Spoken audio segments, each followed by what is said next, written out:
I find myself lost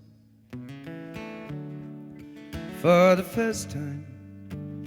All on the moments I had to myself, and now I spent picturing you. But I am not cross, and this ain't a goodbye. I'm convinced that you one day will realize the pain that you're putting me through. Well, I worked in a farm, met a girl with a charm in a stable. We'd laugh all the time, drink our cranberry wine in a fable. And her lips tasted sweet and I loved her as much as I was able. But I couldn't fall when I'd recall how when you and I would walk down the street, the sky would take itself round our heads, and all of the people we'd meet would come to life in the story we'd said. And I just don't know when this will happen again. If you are not set intractably forward with your cool boyfriend, your job, and your home, it's a 5-hour trip if you fly. You could come live with me down here in the basement. It's cold in the winter, wet in the summer, but I know that we could get by. I went into town and met a girl in a gown at a bar. She was smart, talked about art, drank her champagne and ate caviar. We made love in the back of her stretch Cadillac fancy car. But I could not fall when I'd recall how when you and I figured it out, the time was just space for our breath. It would tangle and spiral, I saw. Past the trees, it all swayed round our heads, and I just don't know when this will happen again.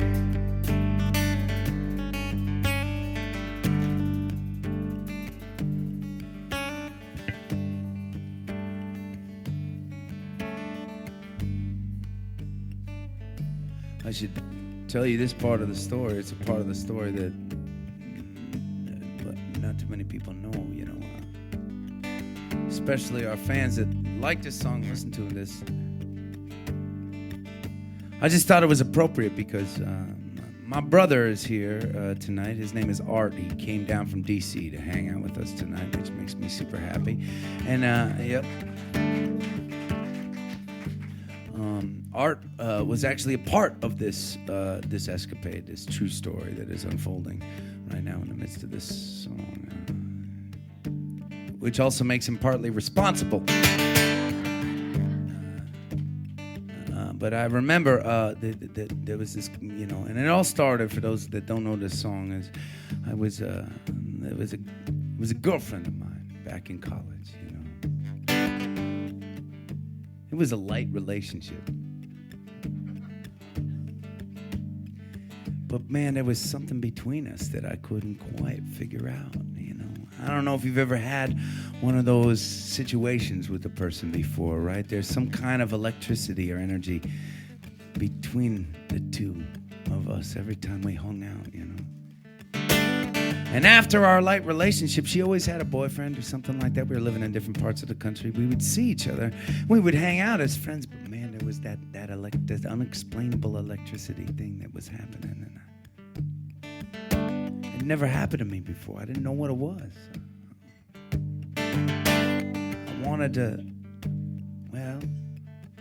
I wanted to live my life to the fullest degree that I could. And if this was a feeling that I didn't have ever before, and I'd heard about this word love thrown around in every single song I've ever listened to before. Man, maybe I got to explore this thing, I thought to myself. And at the time, I was in Boston, and she was down in North Carolina. She was going to school in North Carolina. She was finishing a master's program somewhere in public health. I needed an excuse to go down there, you know. So I used my brother,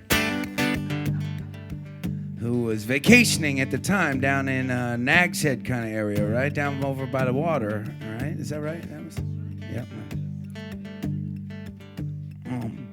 And so I could tell this girl who I wanted to visit, who I wanted to pour my soul out to, whose heart I wanted to win. I could say, hey, I'm gonna be in the area hanging out with my brother, and so I just thought maybe I'd stop by and see you while I was down there. And she said, oh, that'd be really cool. And she said, well, where's your brother at? And I said, well, he's down over in the beach, you know, Nag said. She's like, you know, that's nowhere near where I am, right? And I said, it's cool. I'm just gonna be driving through anyways, you know. And it was something. Went down and I showed up at my brother's house on the beach, you know, to kind of make the front a reality, you know. And I realized at some point that Nag's Head was really nowhere close at all to Durham and Chapel Hill or wherever I was going. I couldn't figure it out, you know. And at one point, I went to my big brother and I said, bro,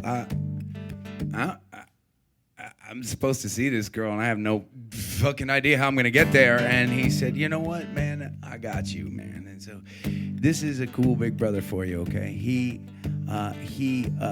called a tiny little airport and tiny little airstrip, and he somehow found a tiny little plane that was flying some tiny little flight from the beach to the middle of North Carolina, and I jumped on that flight and I went out to see this girl.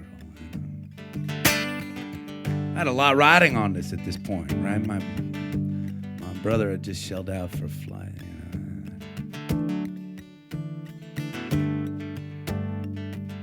I didn't quite know how I was going to approach this situation. I knew that I liked this girl, but I was an impoverished musician from Boston on the road all the time. I don't know what I've just figured we'd walk and hang. The moonlight would hit us just right. We'd find a nice little cozy spot to hang out for a little while, and I would be caught up in the moment. I would tell her these feelings I was having, and she would talk about the feelings she was having, and it would be storybook, you know. Come about 11:30 at night, we were walking around trying to find one of those little spots to have a drink, and it turns out that on that particular night that I was in Chapel Hill or Durham or wherever the hell I was, there was not a lot of places open. The only place we could find that was open was a Hooters.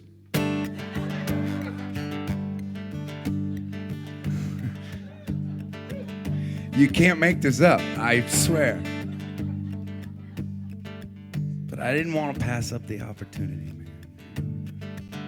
When do these moments happen in your life? I wanted to take advantage of it, you know. So I took her to the Hooters, and we sat down there under the fluorescent lighting and ordered a couple drinks. And this song essentially is the words that I use to try and win her heart. Every time I sing it, it kind of takes me back to that moment. It makes me kind of laugh.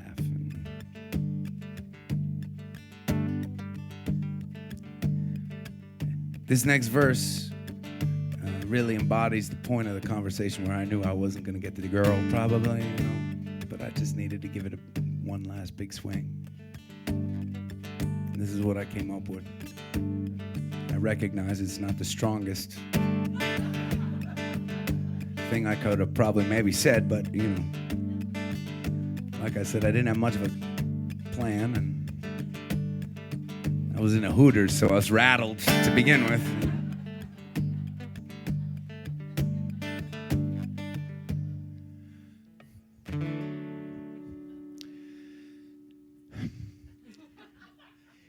If I could just say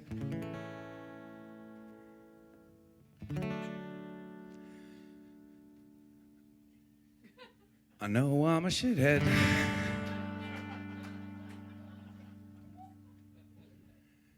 I know it was me that took off and left you, but I was just anxious and dumb. I don't know what I've learned. I still march to a dyslexic drummer. Maybe I just needed some time to myself to write all the songs that I've sung. Yeah, I traveled throughout this whole world, lived without and within. I read newspapers and books, learned how heroes and crooks lose and win. I even tried me some drugs, and I still ain't found love. Then again, I start to fall when I recall you and I standing alone, but the glowing sun closing its eyes as we'd melt into one in the dark and make our own mountains and skies.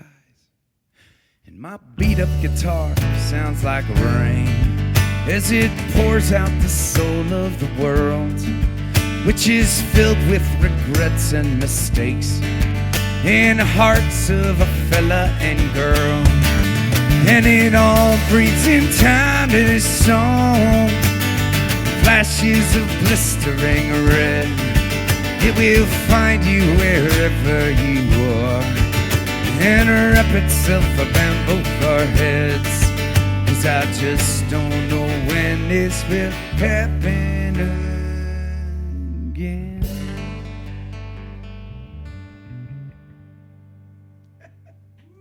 Thank you very much.